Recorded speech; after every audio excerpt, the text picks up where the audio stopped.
My first memory of being around a drum kit, I think it was when I was around 7 years old or something, where my sister played in the local school brass band and my father was the organizer at that time.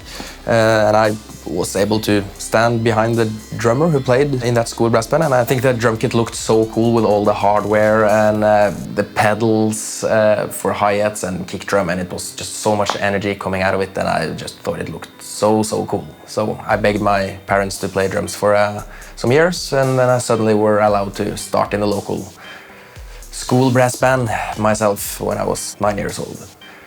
In the school brass band, it was of course very easy stuff, and I got really impatient with such bad players. I was probably a very bad player myself, but I actually practiced a lot, even though I didn't get a drum kit until I was 13 years old, because then I saved up my own money to buy a drum kit. So I was the last one in that school brass band of all the drummers who actually got a drum kit.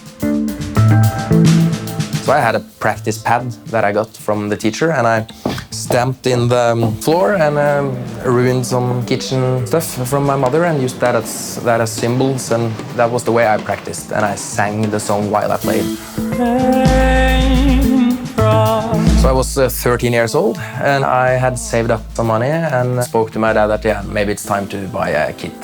And we saw for a good price, it was 2 kick drums, Lars Ulrich Metallica drum kit, Tama Arch Star, and it was huge tom-toms. When I see the pictures of that kit now, I just, wow, why did I buy such a big kit when I was 13 years old? And I was very low as well, so I didn't reach down to the pedals. But big tom-toms, 5 toms, 2 kick drums, and yeah, that was me. And I also brought that kit to the school brass band for the last year I played, and I just saw some pictures recently, and it looks so overkill with a Lars Ulrich Metallica kit on playing those brass band stuff. I of course got really tired of only playing the brass band the first year, so I was sent to play a little bit of big band with guitar players and keyboards, and I formed my own heavy metal band already straight after I got my drum kit actually, and I started to be very serious and said to everyone in the band, we have to practice 3 times a week. And then I started to play with some other guys as I got older, and it was always metal and progressive stuff that actually really appealed to me.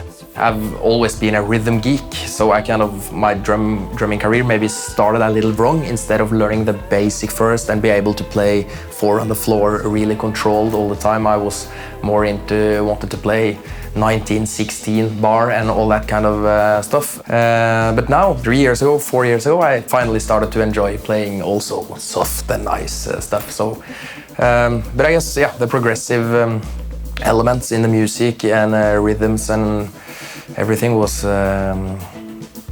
something that appealed to me very early. So, an explosive drumming.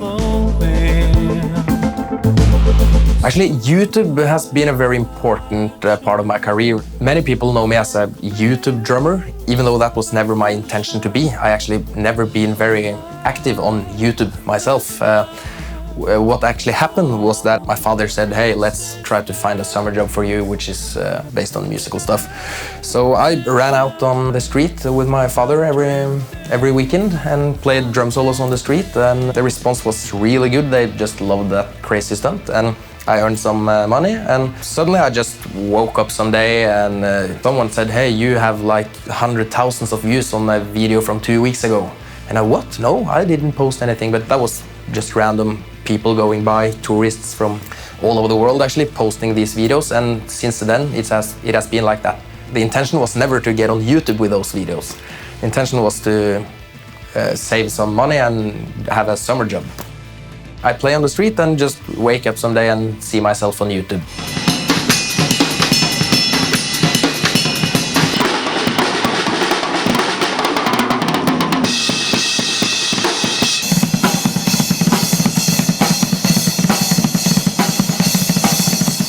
After I discovered Nico McBrain and watched the Rock in Rio DVD hundreds of times, I discovered Mike Portnoy and Dream Theater and everything he did, and fell completely in love with his sound, with his stage presence, with the complexity of the music, rhythms and everything, and I started to learn everything. I put out drum covers on YouTube.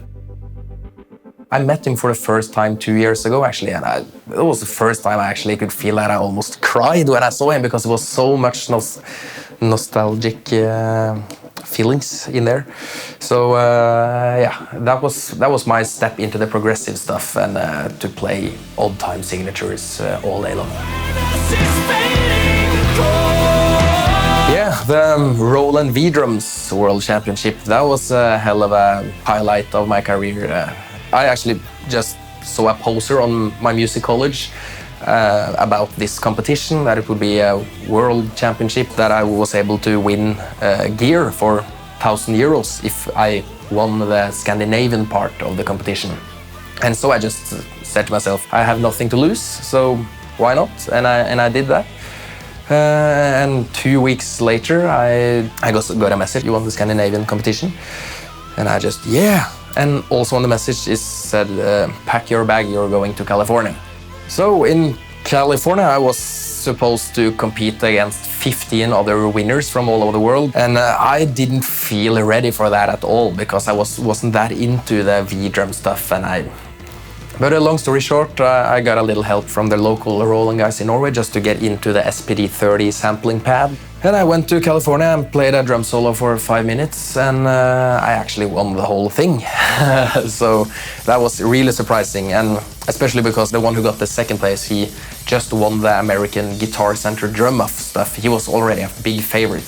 I was 100% sure he was going to win, and I came there and I played a drum solo and did a simple loop and tried to do something musical and create creativity up on that.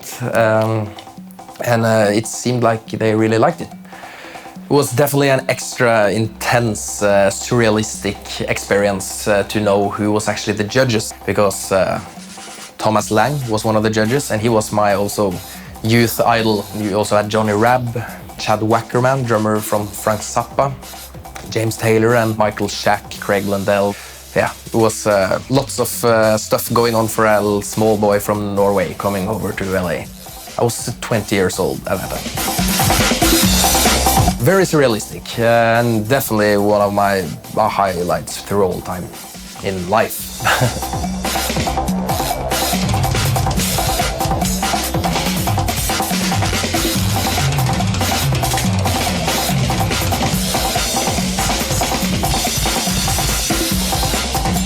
I got a lot of attention also from the media. Biggest Norwegian TV channels put me up on playing live on a big TV event. I also got some coverage on the news.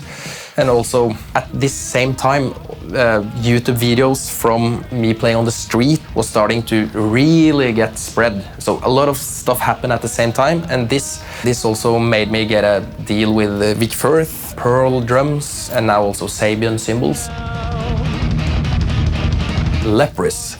I actually knew their previous drummer, Tobias, from earlier. He went to the same music conservatory as me for just a couple of weeks. We got friends and we played together, and I said, hey, if you ever need a step-in drummer for Leprous, I love that band, you know.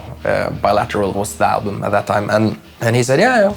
And 1.5 years later, I got this text message from him. Hey, do you want to step in for Leprous and also Ishan for 7 weeks in Europe later this year, also in Japan?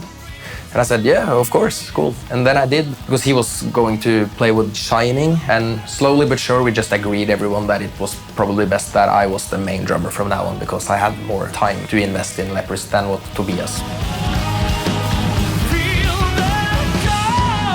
Round of a Point is actually a progressive metal band I formed in 2010 at the Music Conservatory. But I also do DJ and drums. That's a concept we try to make something unique and special. But I think it's really, really interesting what we're doing. And also play for bands like Borknagar, Galsvir, Norwegian black metal bands. You don't have a choice if you play metal in Norway, you have to play black metal. For me, drumming has always been, since I was 9 years old, yeah, this is what I want to do. And since I was 14 years old, I just decided I'm going to be a professional musician. I'm never going to have a real job. I 100% deny to have a normal job. I only want to play drums. That was my main goal since I was 14 years old. And I have never had any job right now. So what drives me as a drummer right now is just I want to do things I like myself. A lot of musicians have to play a lot of stuff they maybe don't like just to get the income. I try as much as possible to stay with what I love and what drives me. My main focus is that it's music I really think appeals to me. I just know that the road I'm on right now is the right one.